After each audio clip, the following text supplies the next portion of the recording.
ভক্তরা উপবাস করেন, সারা রাত জেগে থাকেন ও ধ্যান করেন। কিন্তু কেন? উপবাস মানে শুধু না খেয়ে থাকা নয়, এটি নিজের ইচ্ছাকে নিয়ন্ত্রণ করার অনুশীলন।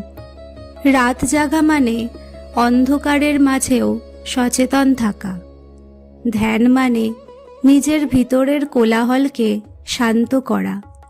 এই রাত আমাদের শেখায় শরীরের উপর নয়, মনের উপর নিয়ন্ত্রণই আসল শক্তি।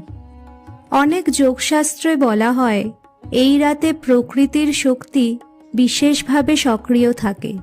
মেরুদণ্ড সোজা রেখে ধ্যান করলে মন ও চেতনার উন্নতি হয়। মহাদেবকে বলা হয় মহাযোগী।